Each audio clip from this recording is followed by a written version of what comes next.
answers for neighbors in one community tonight, a week after they came to News 9 for help. It's our top story. Thanks for joining us. I'm Rich Pierce. News 9's Tyler Madden has more tonight on what residents are calling news that's too good to be true. Major progress has been made in getting Still Street their new water lines. This is wonderful, just wonderful. My neighbors, they're standing over here. They just can't believe it either. Nobody can believe it. Been listening to it all day because we've tried not to go down to interfere with them. A welcome sound for residents of Still Street as a construction crew began work on water lines at the bottom of their road. Just last week, we first brought you the story of Burla and Lonnie Williams and their neighbors. Burla and Lonnie have lived on Still Street since 1979 and reached out to News 9 after getting word that they were taken out of New Cumberland's $3.5 million water system improvements due to lack of funding. After years of struggling with water pressure that made everyday tasks a hassle, a story that was also brought to Hancock County Commissioner Jeff Davis. Immediately called the mayor's office to find out what was happening there, and he shared the same story. They just had to cut it out of the project. And I said, could we be of any assistance if the commission would agree to it?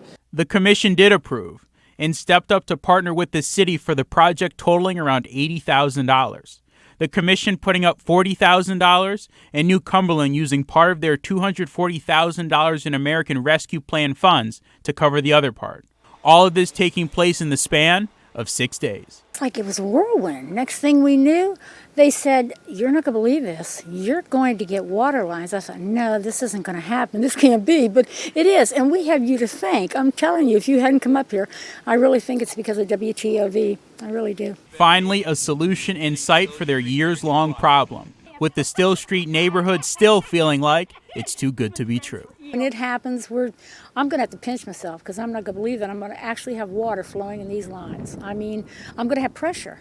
I'm going to have pressure so we can take a shower, flush the commode at the same time, wash dishes, wash clothes. Now, when I spoke with New Cumberland Mayor Will White on the phone, he tells me this project is still in the planning phases, so when the neighbors can feel the effects of the new water lines is still being discussed. Reporting in Hancock County for News 9, I'm Tyler Madden. Tyler Madden, he is covering that Wintersville tornado and the damage therein. Tyler. Rich, it's still a very active scene out here. We're here on Bantam Ridge Road in Wintersville, and joining me here now is Chief Harrington of the Wintersville Fire Department. Chief, you said you had a very important message that you want to get out to the community. Yeah, the most important thing is don't come to Bantam Ridge unless you live out here. The police are stopping all the units. If you don't have a driver's license for this area, you're not going to get in. We've got power lines down everywhere. We've got debris everywhere. So, again, we can't have sightseers back here because there's a lot of work going on trying to get the streets cleared, get the power lines cleared. And so to kind of ask you about the damage that's here on this road, you've had no injuries in Wintersville so far throughout what we've seen so far. Right. We cleared all the houses initially when we got here, no injuries. There were people in the structures when the storm hit. Obviously, we had a rotation here, a cloud with rotation. We've got, I think right now, about 7 structures damaged. Plus, we had a fire in the church on Ward Drive in Bantam Ridge, which is just a small fire, maybe possibly even from a lightning strike. So right now, the scene is secure, no injuries, and we're just, again, trying to get control of the utilities and things like that. And just message to the community: if you don't need to be out, stay at home. Yeah, unfortunately, I mean, you know, there's going to be plenty of pictures up on, on your station and social media, of course. But yeah, if you don't live out here, the police aren't going to let you in, so don't try. We've got a fairly long line of traffic out there that we're just turning around. So, we need a little bit of time to get a handle on the utilities, to get the roads the rest of the way open, and the people that are in these structures are dealing with damages to try to get water runoff and things like that controlled. So just everybody just needs to respect that and allow us to do our work. Chief, I appreciate the time. Stay safe out there. All right, thank you. And again, message from Wintersville Fire Chief Harrington is if you don't need to be out, just stay at home. So for now, we're live here in Jefferson County. Tyler Madden, News 9. Rich, we'll send things back to you. Weirton residents meeting tonight concerned over City Council's plan to potentially use a baseball field as the spot of a new public safety facility. That's where we begin tonight. Thanks for joining us. I'm Rich Pierce. News 9's Tyler Madden was there and has a look at some other sites city officials are discussing. Weirton's Park and Rec Board hosting a town hall Thursday night focused on concerns related to the potential use of Bowman Field as the new site of a public safety complex. I'd like to see us with a brand new police building, but we haven't found the right location yet. Weirton's Mayor Harold Miller, along with concerned Weirton residents, came together Thursday for a presentation by Ed Bowman on the recent actions of council, taking everyone in attendance through a timeline of events leading up to the meeting with one clear goal. Whole intent was put facts out there, educate, and then let the people decide for themselves. No current member of council was in attendance. Representing the city during the town hall was the city attorney, the police chief, the newly appointed city manager, and the mayor. Mayor Miller having a clear-cut view when asked if he thinks the field should be used. No, I don't. I really don't. I think that we have some other locations we ought to look at first, maybe more cost-effective. The mayor pointing to the history of the field and the role it has played in the city for generations. That field is used for a lot of things, and when I was younger, the field wasn't as pristine as it is now. And we used to play softball leagues years ago. Newly appointed city manager Mike Adams pointing out that the original 37,000 square foot facility that council was working off has gone down to just over 18,000 square feet based off a needs assessment. So the needs assessment that I saw attached to the architect's responses to your questions is down, let me see, is down to, I think it's 18,000. The number almost cut in half. New sites were discussed by the mayor and others, including the old Kroger lot and the old Jimmy Carey Stadium. Everyone in attendance agreeing that there is a need for an updated police facility. The department was outgrown very quickly, and there's a lot of space needed. Give us a lot of the extra spaces that we need and give us the opportunity to get some things that we don't have right now. Bowman seeing tonight as progress.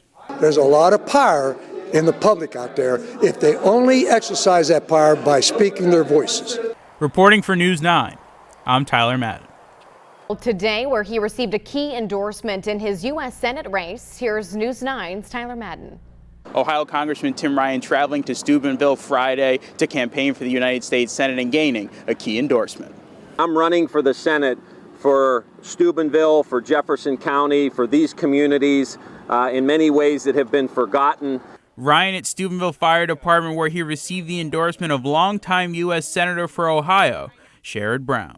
I love the thought Tim Ryan and I in the Senate will be the most pro-worker team in the United States Senate. Senator Brown choosing Steubenville to make his big announcement. Steubenville is an important community in the state. I think that Republicans now take Steubenville for granted, and Democrats don't show up enough here, and Tim Ryan's going to show up. Brown highlighting the importance of this upcoming Senate race with a number of key issues currently being discussed in Washington, D.C. Presidents of both parties, Clinton, Bush, Obama, Trump, had promised infrastructure and didn't deliver, and a new president, President Biden, and a new Senate is why we're going to have an infrastructure bill in the next 3 or 4 weeks. Ryan feels his background and experience will push him through the campaign. And we need another, working class person in the Senate fighting for workers, whether they're white or black or brown. Like, if you're out there doing everything right, you deserve someone who's going to fight like hell. And I think somebody from the Mahoning Valley understands what people have gone through here, and I'm going to fight like hell for them. Reporting for News 9, I'm Tyler Madden. Senator Sherrod Brown also speaking today about the IRS proposal to monitor bank accounts with $600 or more. Senator Brown saying the main focus of this is to go after billionaires. It's not going to be 600. It's going to be much, much more than that.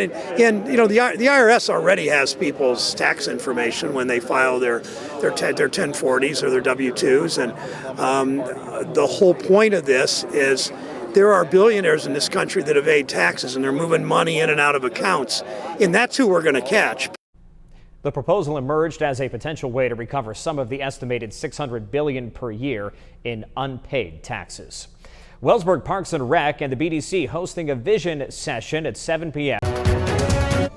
Rising gas prices have impacted not only people in the Ohio Valley, but across the country. That's where we begin tonight. Thank you for joining us. I'm Kate Davison. And I'm Rich Pierce. Some blaming President Biden for the rise. News 9's Tyler Madden has a look at what experts say is really driving gas prices. Americans are feeling the impacts of those rising gas prices across the country, including here in the Ohio Valley. It kills me. I barely can make it by now. Jason Babel makes nearly 50 food deliveries a day across Ohio and West Virginia and has been feeling the impact of the rise in prices every time he heads to the pump. Yeah, it cut my income in half. What I paid in gas this time last year, if I make $100 a day, I'm only taking home $50 now, because it went from running $25 a shift to $50. It just ain't my gas, and that comes out of my pocket, not the company's. The recent spike, a shock to many we talked to. 6-8 months ago, 10 months ago, gas was under $2 a gallon. Now it's $3.16 a gallon. It's just crazy. You know, the world's lost its mind. I think the Democrats, they're left holding the bag for all this. A sticker showing President Biden pointing at those rising prices on gas pumps has some agreeing that Biden has played a major part in the increase. I believe he did do it. When Trump was president, we didn't have this. I mean, we were under $3 a gallon. $2.40 was about the highest, maybe $2.50 was the highest I've seen gas go as Trump was president. And Biden, we've got close to $4. This is a global phenomenon. The U.S. only represents 20% of global oil consumption. There's not a whole lot a president, Democratic or Republican, could do to try and overpower global supply and demand. Patrick DeHaan is the head of petroleum analysis for GasBuddy. A lot of that has to do with the fact that global demand for crude oil continues to rise, but supply is lagging far behind, especially seeing the increase in the last 6 weeks, which we can attribute to an energy crunch that's developed in China, where they are hitting record lows in terms of coal inventories. This leading China to buy all the natural gas and crude oil they can. Some saying President Biden's decision to stop a major pipeline project also plays a role. Well, he shut down the Keystone Pipeline.